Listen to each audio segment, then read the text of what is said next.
presentation seminar series. We were going to get to that, but it is being recorded. Yes. Thank you. Yeah.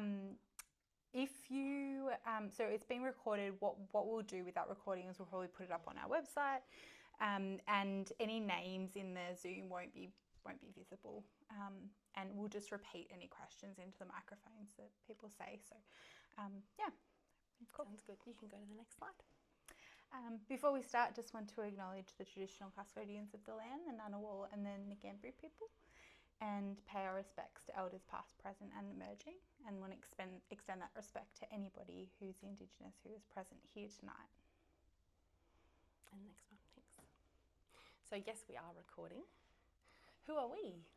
Yeah, so we're the Psych Hive. We've been open for almost a year now. So I don't know if anybody is like just new to our service in the room, like, or is this the first time you've been walking in here? Yeah, cool. All right. So it's really, really cool to see that that we're bringing some other people in that we might not have met before. So that's excellent. When we created the Psych Hive, we really wanted it to be a community space, and we wanted to make sure that we were providing services to the community, knowing that mental health services are really hard to access. And knowing that, you know, maybe we could do some things like this or groups or things like that to try and create a little bit more opportunity for people to access this sort of information. Yeah. Cool. And on a personal level, this is Jade. Oh, yeah. I'm Jade, and I'm a clinical psychologist. Yes, and I'm Bree, and I'm also a clinical psychologist, and we're both two of the three directors of the Psych Hive. And we've got the lovely Emily, who is behind the camera, our third director, who's helping us out on the tech side today. Cool. So why this series? Neurodiversity is really important to us, and we're hoping that as time goes on, it becomes more and more important to everyone, because it's in everyone's best interest for us to care about our neurodivergent individuals in the world. And we are going to get much more into that as we go on. But we thought, let's have a whole series where we dive into neurodiversity and neurodivergency and all of that. And we're starting tonight with a little bit on neuroaffirming care. And we'll really be looking at why should we look at neuroaffirming care, why is it important, and a little bit about what that looks like, including language and that sort of stuff. Yeah. It's a great place to start if you have a kid who's neurodivergent, if you're neurodivergent, if you're a teacher, if you're a support worker or a therapist or anything, if you're a human, basically, because you know, you're going to be living in a world which has diversity.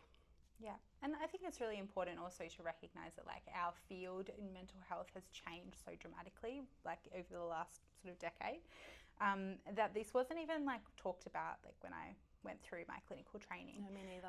And so we want to stay on the forefront of this sort of the social change that's happening, and make sure that everybody is as well informed as possible. Excellent, thank you.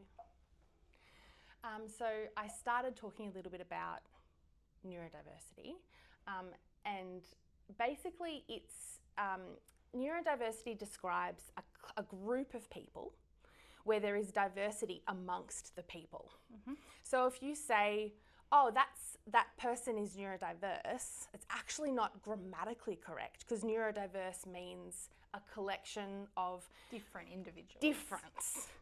Neurodiverse trees, well, they don't have brains, they can't be neurodiverse. But neurodiverse, a group of neurodiverse people is people who are have difference within that group.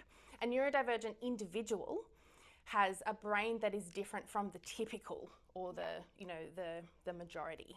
Yeah.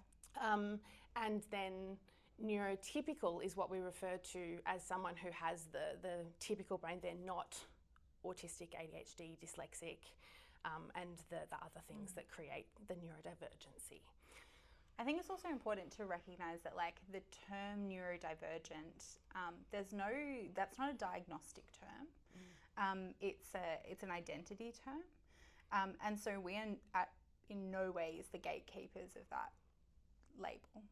And so some people consider it to be autism, ADHD, dyslexia, things like that.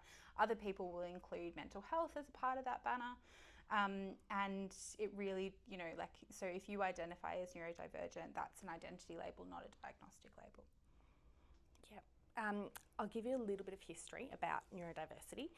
There's actually a little bit of controversy, what a surprise, about how it all started and how it all came together.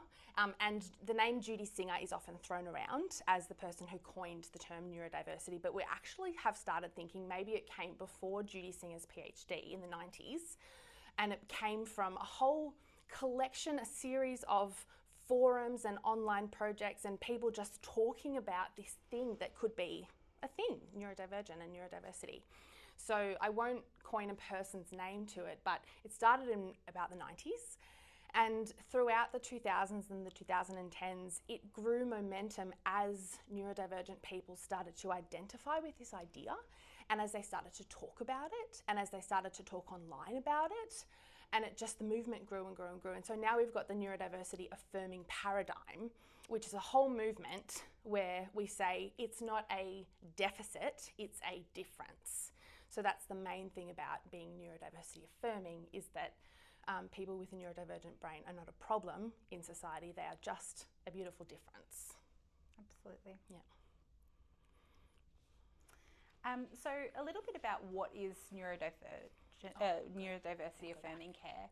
And there's a few, sorry, we'll just go back. I just realised I didn't say the bit about language. Oh yeah, go for it. I'd love to say that.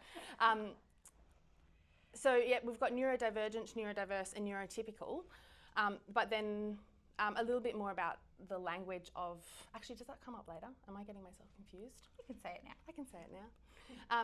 Things around, you know, do we do person first language where we say that person has autism, person has autism, Brianna has autism, or do we say Brianna is autistic, so autistic individual? So, and there's a lot of debate about, you know, should you ask someone first how they would like to be referred to, or should you assume the Brianna is autistic identity first language framework? I still think you should ask somebody how they like to be referred to, but in general, the neurodiversity affirming paradigm is moving towards that person identity first. That person is autistic. ADHD is coming along in behind autism. We've got some really strong advocates in the autism space, and sort of the ADHD space is catching up. And that would be something like Brianna is an ADHDer. ADHDer. Has anyone seen that written before? ADHDER. Yeah. That's how I refer to myself. I'm an ADHDer and I am autistic rather than I have autism. So it's just something that a lot of people do have a preference about, or you can ask them, or you can assume that you want to be neurodiversity affirming, which means you use that identity first language. And like I want to also say that it feels really kind of confronting to use that language if you've been kind of trained or talked. I guess I'm just talking about my experience. My training was that it needed to be person first language, and so it actually felt really uncomfortable for a little while for me to change that language, because I thought that I might have been doing harm, or and so I think it's really important to listen to neurodivergent voices and listen to autistic voices, and this is what they're saying is the most affirming for them. So we need to kind of listen to that, and even if it makes us individually feel uncomfortable in the short term. Yeah, nice. Now you can go to the next one. Thank you. So I want to talk a little bit about what is ND affirming care. Is this like sort of a new concept, or is this just for the people in the room, just to get a bit of a sense? Is this something that you are aware of coming into this? Yeah, a little bit. As a concept. Yeah. Okay, great. And so there's a few different kind of key principles when we're thinking about ND affirming care, and the very first one, it's always going to be the first one, is acceptance and respect. We accept that everybody is different. We accept that difference are okay, and that we don't need to change a difference or fix a difference. And we respect that everybody has the right to be themselves in this society. And I think like if you just come at it from that standpoint, you're automatically going to be so much more neurodiversity affirming already, right? than the traditional, more deficit-based approach, which is around like needing to fix difference or needing to make somebody fit into the mold of neurotypical or fit into the mold of society. Then there's the strength-based approach. So really recognizing a person's individual strengths, right? And recognizing that there are neurodivergent strengths. So some neurodivergent communication can be a strength. In the same way that neurotypical communication can be a strength in some situations. It's just about thinking about how can we use this person's abilities, how can we use this person's strengths to help them create the full life that they can have. For example, how good is it when you just can trust you're going to get the honest truth from someone? Yeah. You just know that they're going to tell you how it is. Good. It's so good. So like, for example, that's just such a huge strength in amongst many neurodivergent brains. Yeah, absolutely. Plus, many more. So many. And I think, the strength-based approach really comes across a lot in like assessments and identity of like autism, ADHD and things like that. Is that when you go through an assessment process, making sure that like you're talking about strengths and the clinician that you're working with is talking about strengths as well. It can be really important. Individualized support. So like there is no one size fits all. So gone are the days where we all apply CBT to all people regardless of what, who they are and hope it works. It just doesn't work like that. And we know that actually some therapies, if we don't individualize them, have the potential to do more harm than good. And so our number one kind of stance as therapists is to do no harm. And so to do that, we need to really respect and individualize our therapies. And yes, sometimes that takes a little bit of extra time, and sometimes that does take extra rapport building sessions or extra time with parents, but it's definitely worth it in the long run to make sure that you're getting the best care that you can get. Centres lived experience, so making sure that we're listening to autistic voices and neurodivergent voices, making sure that we're getting our information from reputable sources that also centre lived experience, and making sure that we're doing some critical thinking about where our research is coming from, especially when we're trying to apply particular research to brains and people who the research wasn't done on as well. Yeah. And finally, appropriate goals, so making sure that the goals that we're setting are in line with this individual's needs, not in line with neurotypical societal standards. And sometimes that really means thinking outside of the box. Yeah, absolutely. Whether your kid, they don't do things the same as the bulk of their peers, you got to think really creatively about what they need and what goals they might have. Maybe their goal, somebody else might say their goal should be to make eye contact and, play reciprocally with their peers and that sort of stuff. But maybe your goal for them should be getting enjoyment out of their play. Yeah. Exploring and celebrating their own social style, that sort of thing. Yeah. So goals look different for neurodivergent kids. And a good example, that brings up another point, that sometimes goals for you as parents might actually be different to the goals that your child has. So a really clear example of this that comes up all the time, I'm not sure for you, is parents might saying, I want them to make more friends. But then when you actually talk to the individual, they're like, I'm good with my 2 friends. Why would I want to make more friends than that? So making sure that you're really kind of clear that you're centering that individual, that child in the goal decision-making process. That's a really good point. Absolutely. Okay, next slide. Thank you.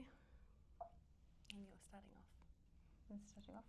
With the ones. Oh yeah, I think I talked a little bit about the one-size-fits-all approach too. But when I think as therapists, and I know that a lot of parents are probably attending this webinar, but I hope that my hope is that we want to educate other therapists and other service providers to be able to practice with neurodivergent affirming care at the forefront. And I think a really important step in making that change is to address some common misconceptions. And they're common misconceptions because this is the way that often a lot of therapists are trained, right? And one of those misconceptions is this kind of one-size-fits-all. We say that this therapy type is great for this presentation and you apply it in this way. And the reason that the research behind those therapies works so well in that population is because they've screened out people with neurodivergencies. And so we can't actually apply that to people who are neurodivergent. And we need to really make sure that we're actually thinking about, okay, well, how can we tailor our approaches to actually meet the needs of the individual? Can I add something there? I think on the one-size-fits-all thing, it's like society has a one-size-fits-all mentality, and that's really sad and really unfortunate because we're not one size. And when it comes to brains, neurodiversity, we're not one neuro. We are a diverse neuro. And society's expectations that everyone would play the same and communicate the same and behave the same all the time is really damaging. And so, like, be a household that's okay with difference, and be a teacher that's okay with difference, and that kind of stuff. Yeah, absolutely. And every time a new client walks through like my door, I'm always thinking like I've got maybe some general concepts that I want to like bring in to all my sessions, but every session looks different. I might be building a fort in one session, playing D&D in the next session, doing traditional talk therapy in the next one. Like every single session looks completely different. Too. So absolutely. Yeah. And we'll talk a little bit about what it can look like later on as well. Hello, my ADHD brain. This is where I was supposed to talk about respectful language in action over here. So I'll just touch on what I started before. So we've got identity first or person first language, but I think there's a few other things to recognise, which is we don't want to speak in deficits. So we don't want to say that they're disordered because I'm not disordered.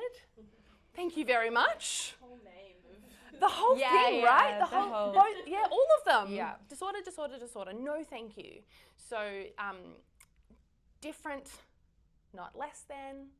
Different, not deficit. Autism, not ASD. We're really moving away from saying ASD because of I think the other part of that though is disability. Though. Yes. It's okay and and it's actually really important to acknowledge the disability and the challenge that can come with neurodivergence, right? Yes. Not necessarily because of the individual, but because you're living within a neurotypical world. And so it's okay. So even though we're not talking about it in terms of a deficit. Oh, really sorry. That's okay. Part of being autistic is that, like changing yourself for the environment is so hard, and transitioning from a day of work to an evening of seminar. Yes. It's like, whoa, what a transition. Yeah. But here we are. Absolutely. Yeah. And so disability is really important. And it's important for advocacy as well, which we'll talk about a little bit later as well. Yeah, and I think that dichotomy is super important to acknowledge that we are not disordered, but yes, it is a disability. And that's okay to hold both of those at the same time. Yeah. I think I have had some pushback actually from neurodivergent people who are struggling with this idea of neurodiversity as a superpower. Yeah. And they'll say things like, my parents just want to talk about all the amazing things, but actually this is really hard. Yeah. And so you do need to have that balance. It's not about, sugarcoating it and making euphemisms and pretending everything's sunshine and rainbows, because it's not. Yeah. It's hard for the individual. It's hard for the families. You guys here are a witness of that. Why would you come out on a cold Canberra Wednesday night if you weren't, being honest about how hard it is? Am I right? Like, it's tough. Yeah. And so it's being able to balance both the strengths and recognising strength and individuality and disability and difference. Yeah, beautiful. Anything else on, I'll go back. Oh, the evidence, yeah. So I think I've touched on this a little bit. I think one of the things that I am really passionate about is this idea of like ableism in research. And I think that it's important to recognise that sometimes when people say what is best practice and best evidence-based practice, we've also got to realise, well, okay, there's quite a lot of bias within the research. And that's changing, which is great. There's definitely more neuroaffirming practices in research now. But historically, a lot of our research has been from an ableist lens. and that naturally means that we're going to bias preferencing ableist therapies. And so being really, really honest and critical when looking at research papers to determine what sort of therapies you're going to apply, or what sort of therapies your children are undertaking, making sure that like the people that are practicing these therapies know where that research comes from, and understands the limitations of that therapy. I got screened out of a study once because I had ADHD, Right, or because exactly. I was ADHD. Which was so unfortunate because it was a cool MRI study. I could have had an MRI done of my brain. But they said that they wanted to make it nice and clean and... Yeah. But even like, so sometimes it's screening out for neurodivergence directly, but sometimes it's like screening out gender diversity. And we know that there's a higher prevalence of gender diversity co-occurring with neurodiversity. And so sometimes it's not just directly that kind of, but through just this lack of understanding that there enters this bias into research. Yeah. Even the way the DSM-5 was made. So the DSM-5 is the big fat book that we use to... the Psych Bible. Yeah, the Psych Bible. We use it for diagnoses and things, for all the criteria lists. And a lot of that was normed, which means... It means like the type of, well, what we consider to be the normal way of functioning, or the typical way of functioning. Yeah, on white Yep. boys. Yes, Yeah. absolutely. And so that's the other thing that the neurodiversity affirming paradigm is kind of recognising, is that these sorts of diagnoses present differently across different genders. But historically, a lot of the research has been around boys, which has naturally skewed our way of thinking about these conditions. Yeah, for sure. Now we can go to the next one. Thanks. So we're going to have a quick look at how to identify a neuroaffirming service, because that's something we'll all have to do at some point in our lives, I bet. And we've got a few questions to ask those therapists, and I'm actually wondering if we've got a way of sending these around to everybody. Yeah, we'll put these slides up on the website afterwards. All right, perfect. The slides will be on the website. So let's go to the next slide where the questions are. How do you incorporate a child's strengths and interests into your therapeutic interventions? Let's not leave those special interests at the door. Yes. So like definitely in the first session that I have with anyone, I'm always asking like, what are they interested in? What are they passionate about? Because I really want to get a sense of what's the buy-in here. Like, how am I going to get them engaged in therapy? Because most kids don't really want to come along to therapy unless we make it engaging and unless there's some sort of level of buy-in from them. You don't enjoy doing a job that you don't enjoy. So yeah, absolutely. What therapeutic approaches do you use that are specifically tailored to neurodivergent children? So are we just doing the CBT one-size-fits-all thing, or are we thinking really critically about what this child needs? What ongoing training or professional development do you engage in related to neurodiversity and neuroaffirming practices? So that's a really interesting one to actually respectfully ask your therapist. What is your stance on therapies that aim to normalise neurodivergent behaviours? And how do you balance the need for skill development with respect for neurodivergent identity? Skill development meaning the skill of making eye contact, the skill of not lining all of your toys up, or not having a million ideas at once, but staying on task and sharing and blah, blah, blah. But even that, like, I think that's a really obvious example. Yeah. But sometimes parents will come in and they said, my kid's really lonely at school and I want them to have some connections. And so you want to be able to kind of balance that, talking about skill development and actually helping this child to meet their goal of making friends, if that's their goal, with also helping them to understand their identity and why it's hard for them and why they have difficulties in these ways with friends and things like that. So even when the skill is something that you want to help develop from a neuroaffirming perspective, how do you do that in a neuroaffirming way? It's something I struggle with as a neurodivergent, neurodiversity affirming therapist, is managing the skill building with managing building their identity. Yes, it's hard. Absolutely. Can you describe your experience working with neurodivergent children, such as those who are autistic, ADHD, or have other neurodevelopmental differences? It's okay to ask about that experience. Yeah. And the reason that we wanted to put some really hard-hitting questions up here is like, you're paying for a service, right? And I know that sometimes, especially in Canberra, it can be really hard to get into services. So sometimes there's a tendency to just, you know, go with whoever you can get into first, and something's better than nothing, and you just kind of got it. But at the end of the day, like, it's really okay to make sure that your child's getting the service that they deserve and the service that they need, because we know that non-affirming services can be traumatic and can lead to further mental health difficulties later down the track. Yep. Let's go back to the previous slide. Family-centred care. Ah, yes. There's not much to say about this, only that like we want to incorporate the whole family, and also recognizing that, like, you know, neurodivergent kids often have neurodivergent parents. Busted. Yeah. One of my favorite things is when I do assessments and I say, you know, these are the sorts of, you know, autistic traits and things like that, and parents are like, but isn't that normal? And I'm like, maybe normal for you. And so there should also be a consideration about how the therapist or how the service is interacting with you as parents as well.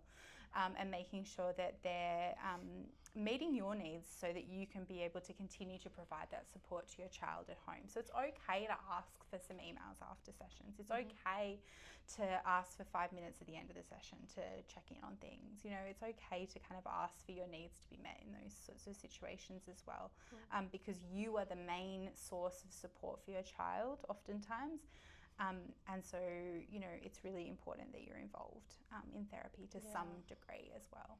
I think this is really important when therapy occurs at school. So a lot of like occupational therapists and speech therapists will do sessions at school, which is great. It's fantastic that they can access that environment. But it's also important that you're getting some feedback about that service as well, so that you can continue to implement some strategies at home. That's you. I don't know what I was thinking. We've got plenty of resources coming. Yeah, we've got a whole nother slide for that. We also have a notice board here. So if you are here for appointments, or if you just want to drop in, you feel free to just drop in through the week. We've got a notice board out near the tea and coffee station that has a whole list of neurodiversity affirming services in Canberra as well. If you're ever looking for dietitians, dentists, I think we've got up there a whole range of things. So we really want to make this a community, and part of that is really making connections with other services in the area. Yeah. So it's okay to ask for if you have a trusted therapist that you just adore and you're like, they're working so well for my kid, ask for recommendations for them for other services as well. Sometimes those networks are the best networks to find people. Okay. Nice one. Perfect. Intersectionality. Do you want to go with mental health first? I can start with mental health. I need a drink. Yeah, take a drink. So ADHD and autism especially everyone have a wiggle break. We totally plan to do this every slide. Have a little wiggle. We've got Beth and Emily wiggling over at the tech table. Grab a fidget. Yep. Have a sip of water. Get up, stretch.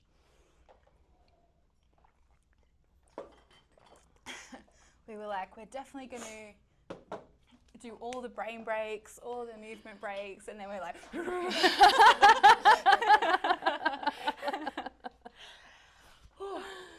So on the topic of mental health, rather than comorbid, I'm going to say co-occurring, because morbid has the word morbid in it. And it sounds really negative. So I'm going to say co-occurring conditions and mental health, you know, mental ill health and all sorts of things. There's lots of stuff that happens with neurodivergency. If we're talking about the autism, ADHD, dyslexia, dyspraxia, dysgraphia, all the disses, there's lots of mental health stuff that is co-occurring with those things. I want to take you through just a few of the stats, and that's that approximately 31% of children with who are autistic have an intellectual disability, and 40% of individuals who are autistic have at least one anxiety disorder. That's pretty high. It's very high. Yep. And I just want to touch on that. I think when you have an autistic brain, like I do, and you live in a world like we do, it's actually really hard to exist. It's like playing life on hard mode. Yeah. The world is really, really tricky to be in when you're ADHD or autistic, or you can't read or write or move in the same way that other people can. And the world has all these expectations of how you're going to go through life and these benchmarks and stuff, and you don't match those the same as your peers, and it's just hard all the time. And the hard part about being autistic or ADHD or dyslexic is not those things itself, it's the mismatch with the world. That's the problem. So the fact that all of these mental health things are co-occurring, I still kind of blame that, the mismatch with the world. Being so mismatched, of course you're anxious. Yeah, absolutely. Of course you're depressed. Living in a country where you don't speak the language. Like, it's going to cause you distress. Yeah. It's going to cause stress and frustration. And of course that's going to lead to anxiety. Like, it's just... Yeah, and when you're constantly you're on edge because you kind of speak a different language, whether it's, autism or ADHD, you speak this slightly different language and you're constantly trying to decipher what other people are doing, and is this the perfect time I can butt in and say something, or like, did I misinterpret that, or whatever it is, like, that's going to make you so anxious. So yeah, I just wanted to touch on that with anxiety of, like, no wonder, it makes sense. ADHD and autism are very co-occurring with each other. So there's a few stats out there, but I believe the research kind of says 30 to 50% of people who are autistic also have ADHD. So I've also seen it say up to 70%. So let's go somewhere between 30 and 70%, about half. Very accurate. Are both. Epilepsy is up there. Gastrointestinal disorders, up to 84% of autistic kiddos or individuals have all these gut problems. That sucks. It's so interesting though. And I wonder, like, there's a couple things that come to mind when you say that. Like, one is this anxiety thing. We know that anxiety causes sort of gastrointestinal difficulties, but also the sensory sensitivities and interoception and difficulties with, recognizing hunger cues, bowel cues, those sorts of things can all cause that kind of discomfort as well. Sleep, up to 80% of autistic people struggle with sleep. Up to 50% of autistic people struggle with depression. And for our ADHDers out there, learning disabilities, the diagnoses of ODD and conduct disorder are quite co-occurring with ADHD. Anxiety, depression, substance use, sleep problems, bipolar, all of these things are occurring more in our neurodivergent community than in our neurotypical community. Yeah. And that's another reason why, ND affirming care is so important, is because that we know, like, even if you are a clinician who doesn't come across, it doesn't work directly with neurodivergent individuals, you're going to be working with neurodivergent individuals because that's the way the world works. And so, just making sure that I don't know.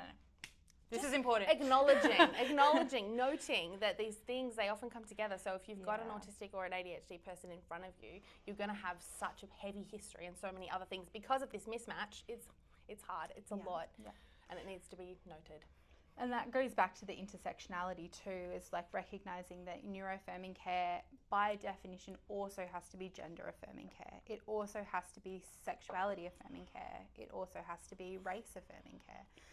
Because we know that there is such research bias and co-occurring kind of between different gender differences, and so we just need to be really aware of lots of different intersectionalities when it comes to neurodiversity.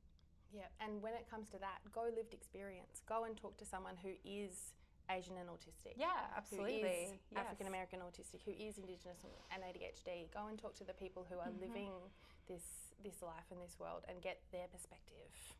Don't just listen to us. Yeah, absolutely. Yeah.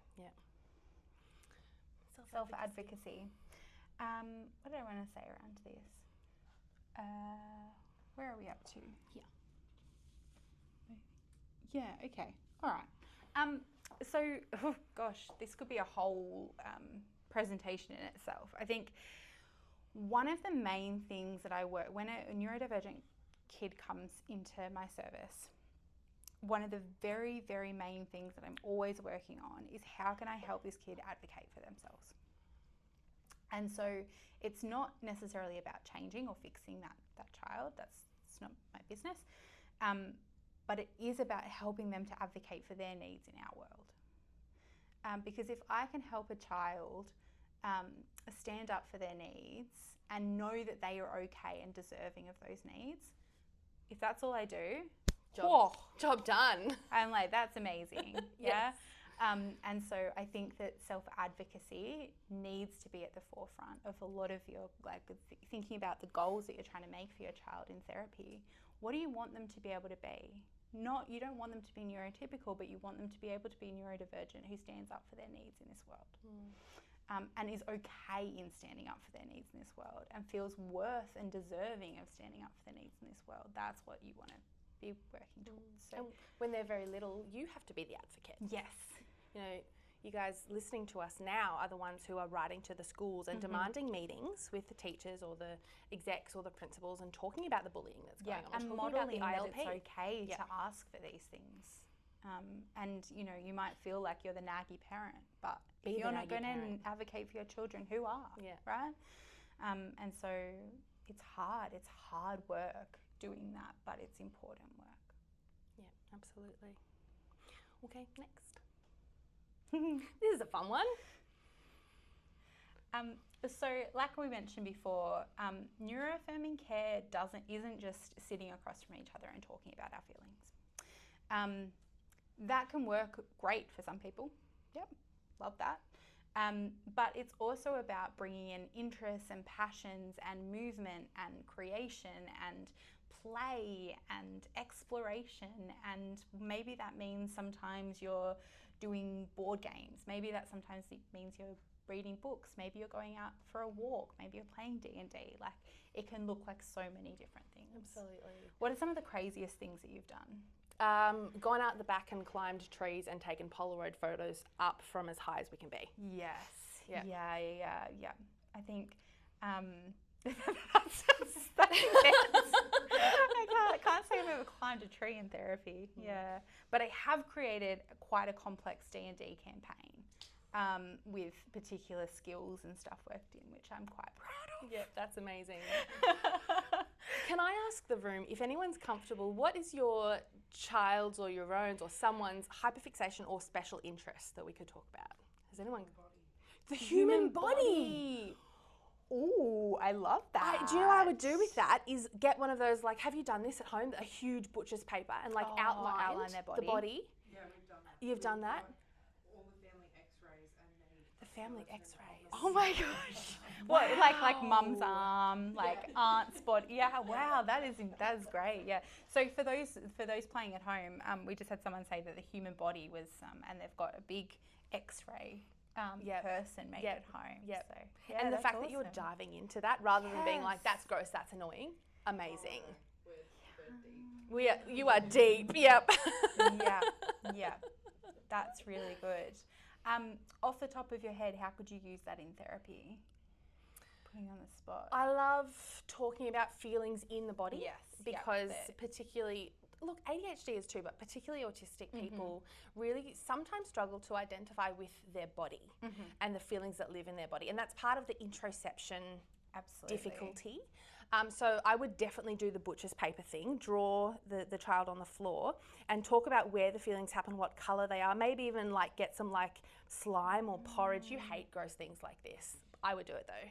Maybe some sand, something, and like decorate the body in a texture or a colour or something that represents how that area feels. Yeah. You know, does the chest hold a lot of sadness or anxiety or anger?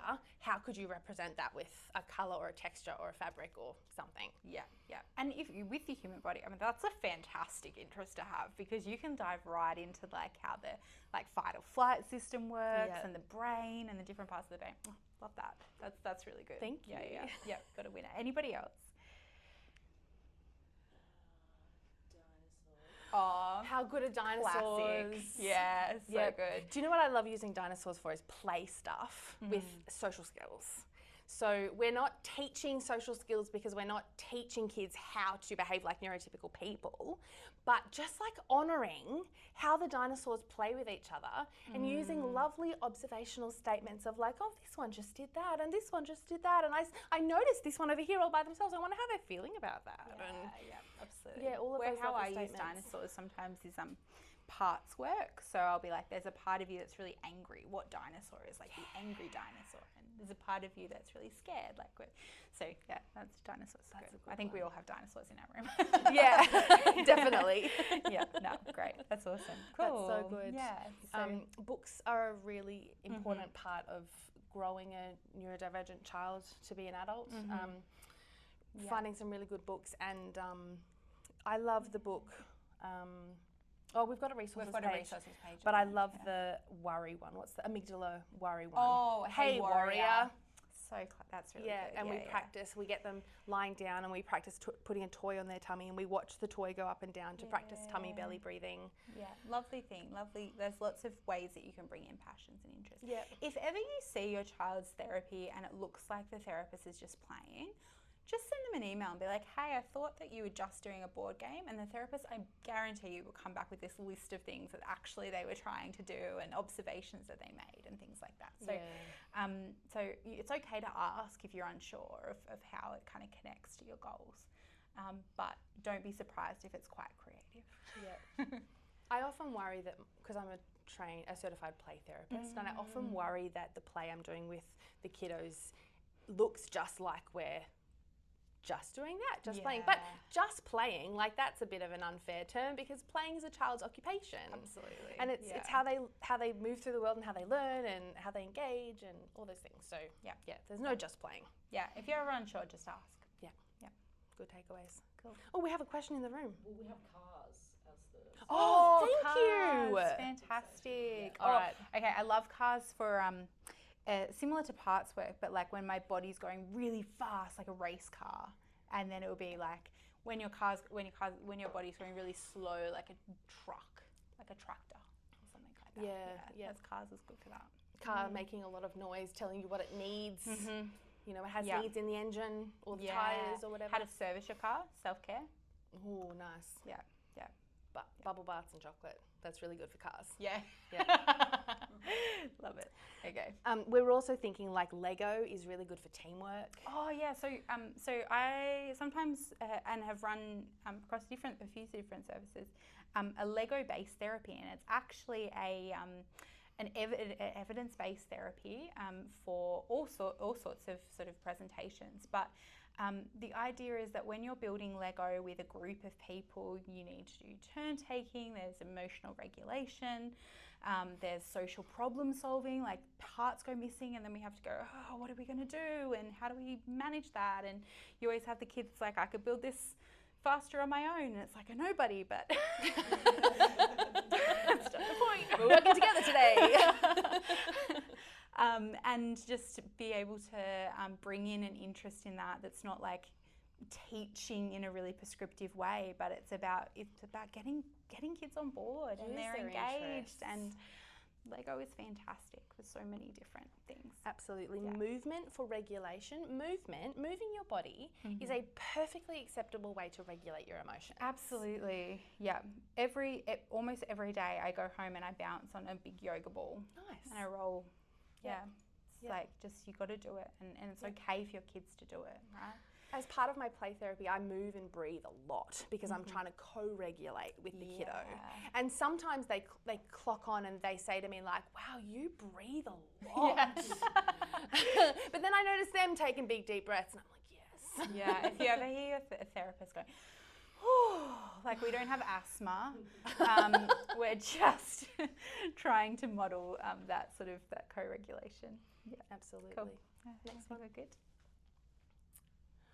This was we got a few questions before the seminar, and quite a few of them were this. Yeah, so which I think is really, really important for a couple of reasons. Is if you've gone through a diagnostic process, you come out with this massive 30-page report, hopefully not that long.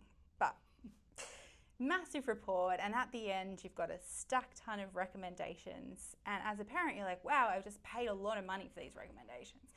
And then you start throwing your kid on every wait list that you've got, and suddenly you've got a psychologist and an OT and a speech therapist and a play therapist and an art therapist and a support worker, and just everything.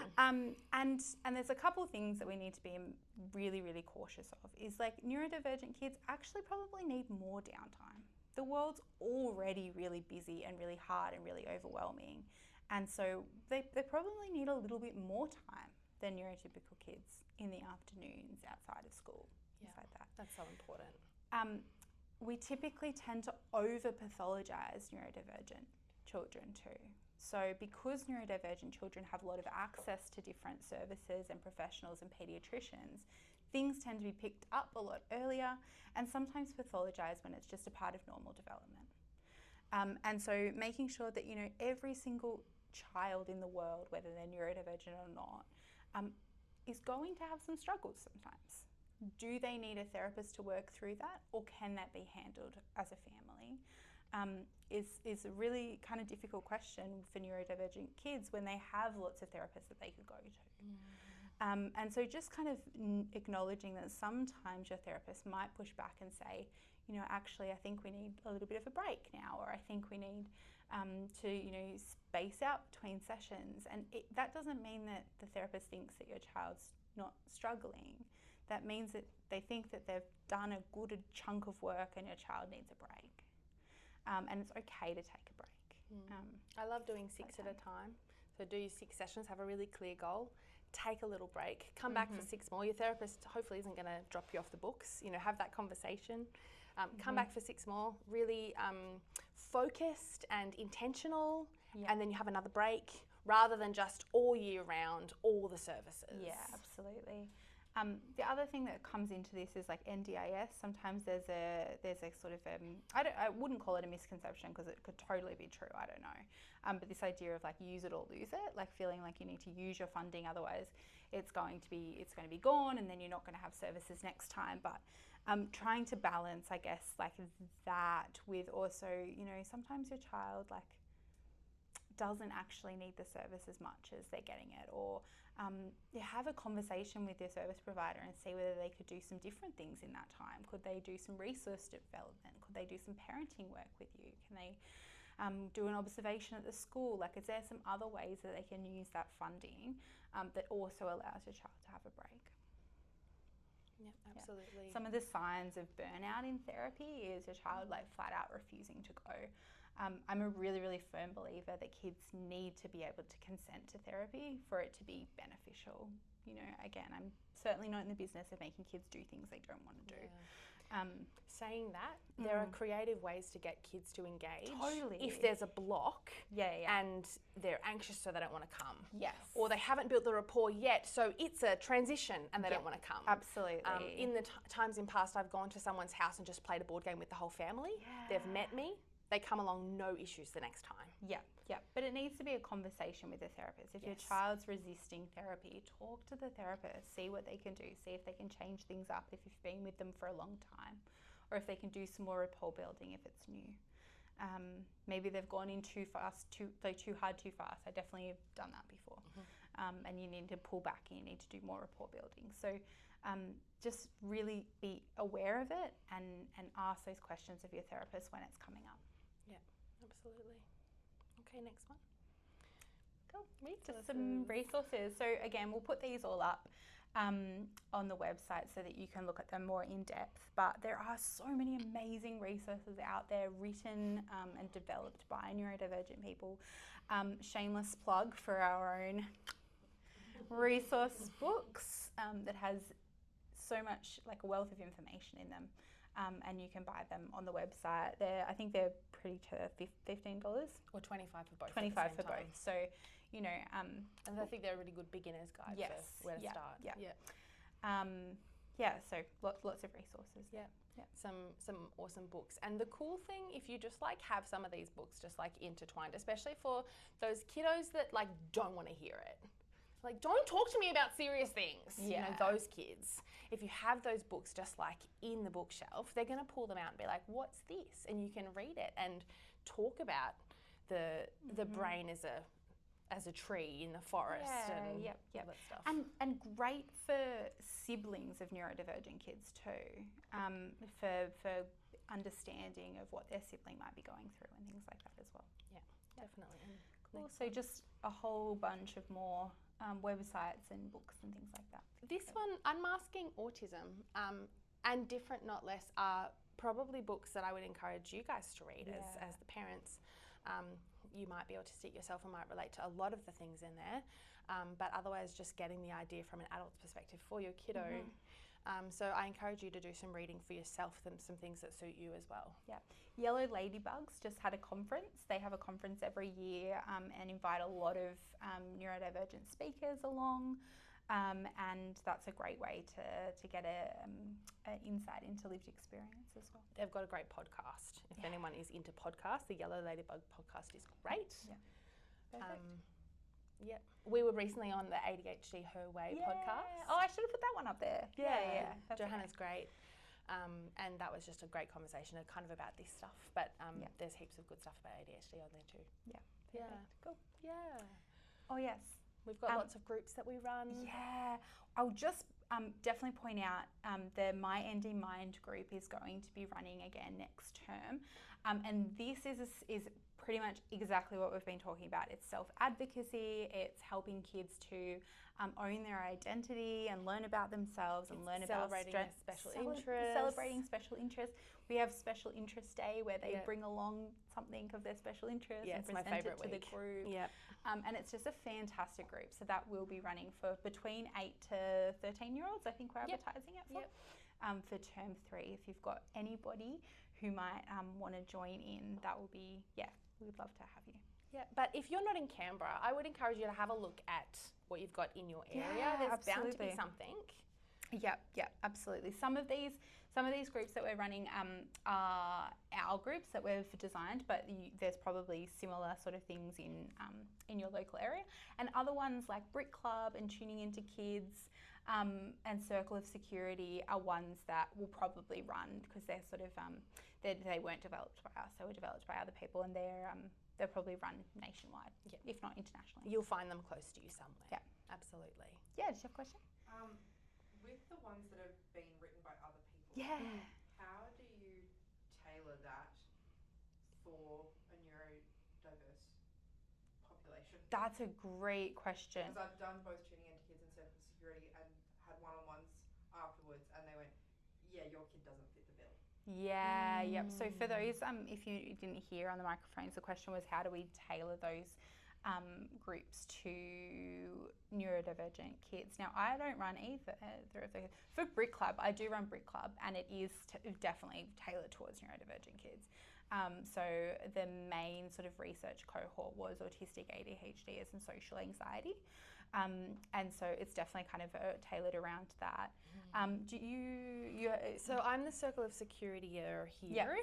And Tuning Into Kids, we have a different organisation, a different provider connection in mind. I would say to parents who are going to be participants that you need to go in thinking pretty savvy about, is this neurodivergent affirming or not? Yeah. Saying that, there's a lot of, would you agree that there's a lot of skills in this that you can like take and morph and apply? Yeah. Totally. There's so many skills in those groups. I'm so sorry you had that experience. It shouldn't be like that. To just be told this doesn't apply to you. I think the other thing is like you're allowed to ask questions up front. Like before you pay your money, before you sign up for the program, like ask the questions that you need to ask, because it's really important to make sure that you're going to get what you need out of that group. And if the clinician that's running the group can't give you those answers, then maybe that's not the one that you do. That doesn't mean that you might not be able to find a different provider that can kind of tailor it. But like you're definitely allowed to ask. As for like the groups that we have designed, and I guess this would be our approach if we were running one of the other ones as well, is that like each person that comes in the room bring something totally different, and we just work with that, right? And so we have a fidget cart, and we make sure that we have like, food and water and, needs movement, and we just kind of work with what's in the room at the time. And it's totally okay to, if a child's not sitting at the table, if we're doing a table activity, it's okay. Like, you just adapt. Yeah, and I also wonder, a lot of people offer circle of security type things one-on-one. And I wonder if you found a really neuroaffirming clinician who also knew circle of security, you could do the work to find out the skills that are going to work for your child. That's a great way of thinking about it too. Yeah. So being a bit flexible with those. Yeah. Thank you. That's a really good point. Yeah. Next one. Okay. Q&A. Q&A. So we'll give everybody a moment in the chat. Yep. Please put any of your questions in there.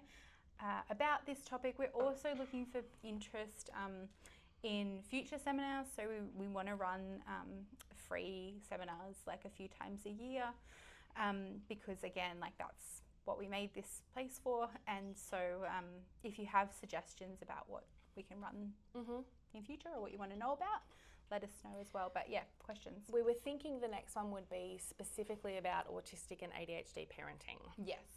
Yeah. So we thought we can't talk about this stuff without this first laying down the foundation. Yeah. So that's why today was so much about this stuff. But really, next time we're hoping on diving in a bit more into parent strategies. Yeah.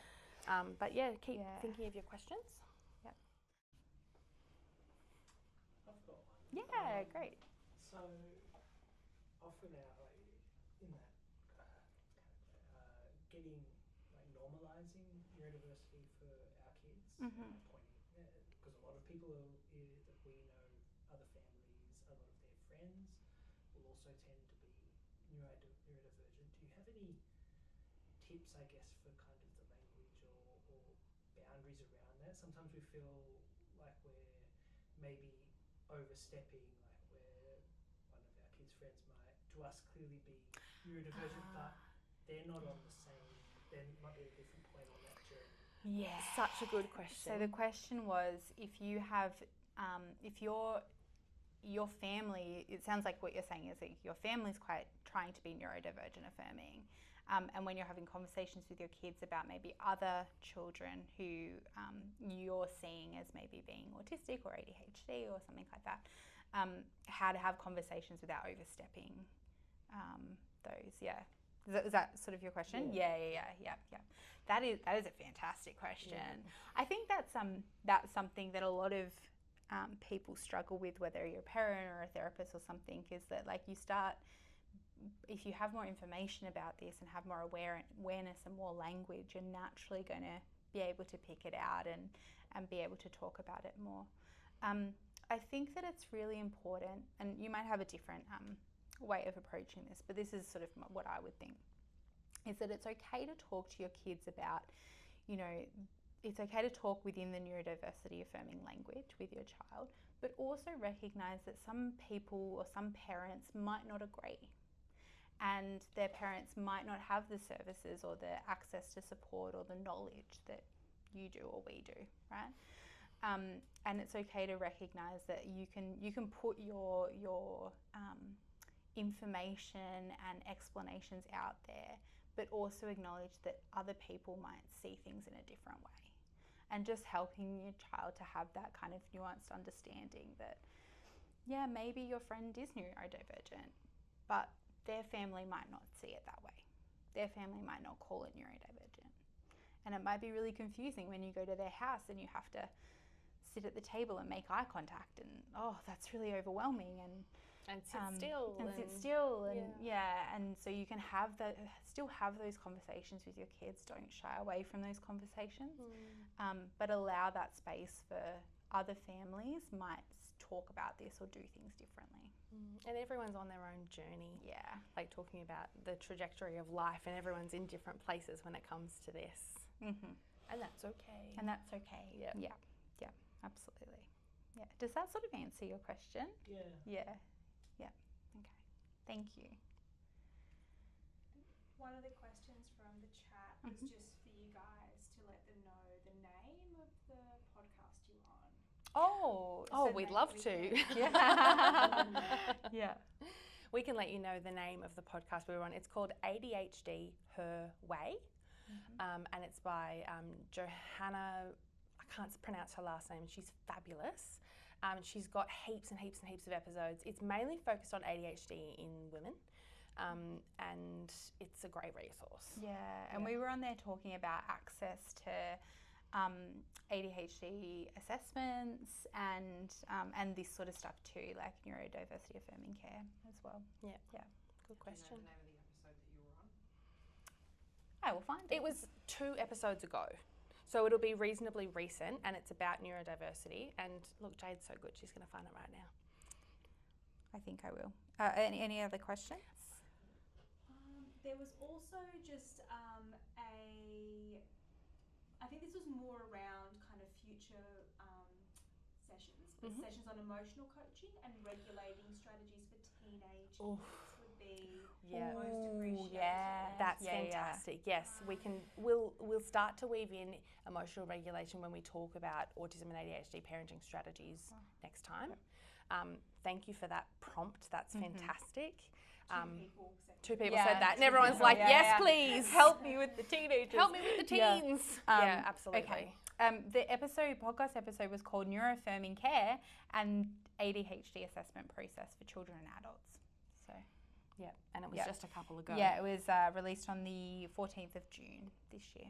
So, Yeah, and that's ADHD Her Way. yes, ADHD Her Way with Joanna Badenhorst.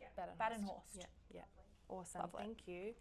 I want to circle back to this idea about teen parenting.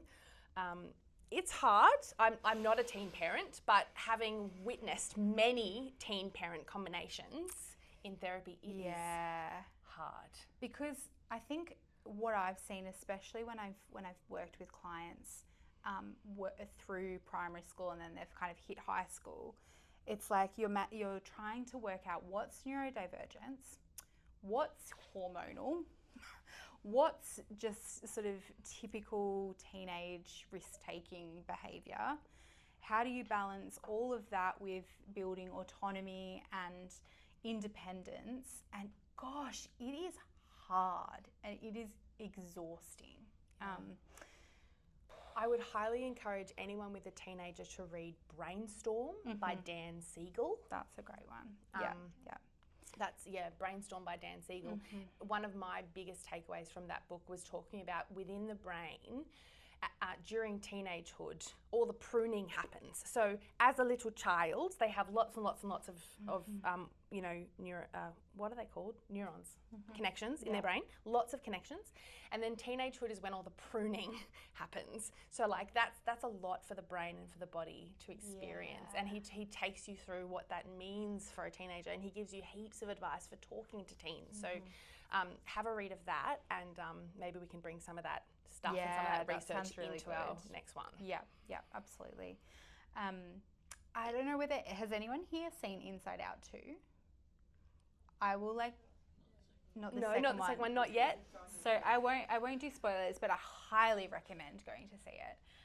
But there is a scene at the beginning of the movie where the construction team comes in and redoes the console and stuff like that, and they only half complete it, and then they leave, and they're like, "What? You're just gonna leave it like that?" It's like that's pretty much what teenagehood is like. It's I don't know how anyone survives being a teenager. It feels like that sometimes. So that's a great topic. I reckon we could go into a lot of detail about that. Any other topics that people or questions? You were talking about the language before, whether it's person first or diagnosis kind of led first. When you're introducing the concept of a diagnosis to your child, my boy's 4, would you lead with kind of you have autism or you are autistic? That's a great question. From the start. So the question was, I'll just repeat the questions. So the question was, when you're talking about diagnoses with your child, do you use that identity first or that person first language when you're first introducing that your child might have this diagnosis? So when I have to talk to people about being autistic or being ADHD or being dyslexic or whatever it is after an assessment, I usually say, congratulations, I'm so excited for you. You are ADHD. You have an ADHD brain. Mm-hmm. So if that feels a bit softer, if that's more familiar to you, you have an ADHD brain style, or you have an ADHD neurotype, or you have an autistic brain.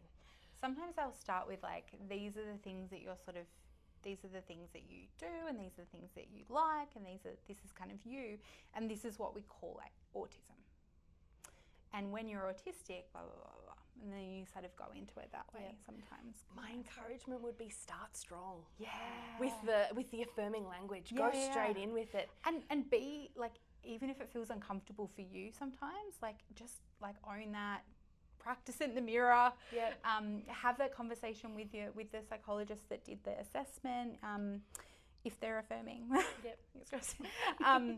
You know, like, love that, going strong. I just feel like I have autism is a bit like I have a rash. Like, it's a bit like this thing that's like tacked onto me that I want to get rid of. Like having something, it's like this thing that you want to get rid of. But being something is so much permission to be strong and proud of it. Yeah. And I think there's a difference there between a lot of like mental health diagnoses, like depression, for instance. We often use person first language because the idea is that depression happens in episodes, so it's not something that maybe you'll have ongoing for your rest of your life. Whereas like with autism, it's a lifelong brain style, right? You were born with that brain, and you will continue to have that brain. And so that's why it's about identity. Yeah, love that. Great question. Cool. Any more questions in the chat? We had that same question. Perfect. Fab question. Lovely. Yeah, came up in the chat as well. Anything that's else great. in the chat? No, pretty happy. Perfect. That's cool. great. All right. Sorry. Yeah. No, love it. Bring it on. What age kind of would you expect for particularly psychologists to start working with the child rather than working with the parent? Oh, I love that question. So the question was, what age would you expect for the psychologist to start working with the child rather than working with the parent? Yeah. Oh, it's such a good one. It depends. It depends on how engaged the child is. Doing parent sessions can be so effective, especially when the child doesn't want a bar of it. Yeah. I work with some 3-year-olds, and they're so cute. Adorable. They're so cute. They come in the waiting room and everyone melts. And that's really important for the 3-year-old because the things we're working on, it's mostly play therapy, and the things we're working on are about building their confidence and working on lowering their anxiety because they're carrying a lot of anxiety, and that's really appropriate. But in many other cases, at that age, I would work with the parents. So I think it depends on the therapist, yes. right? Because for someone who's below school age, I think you really, really need to have a play-based approach. You can't expect a 3 or a 4-year-old or a 5 or or a 5-year-old 6-year-old to sit at a table and do stuff or worksheets or understand. I mean, not that I do worksheets anyway, but understand big concepts. Like it's got to be a play-based approach. So if the therapist is able to offer that, why not give it a crack? I personally, and this is where I say that it comes probably to the therapist, is I tend to go with parenting work for young kids. But you're amazingly play therapist. I'm sort of super play-based, but amongst that we do a lot of parent sessions. Yeah. It's like mandatory that we do those parent sessions woven in amongst the play-based sessions because those parents, they're with the child so much more than me. Right. And they can influence that child's world so much more than me. So if the parent can pick up a few things from our parenting sessions, that's why they're so important. Yeah. So I'm sorry that the answer is it depends, but it is. Yeah. But like that can be something to talk to your prospective therapist about. Yeah.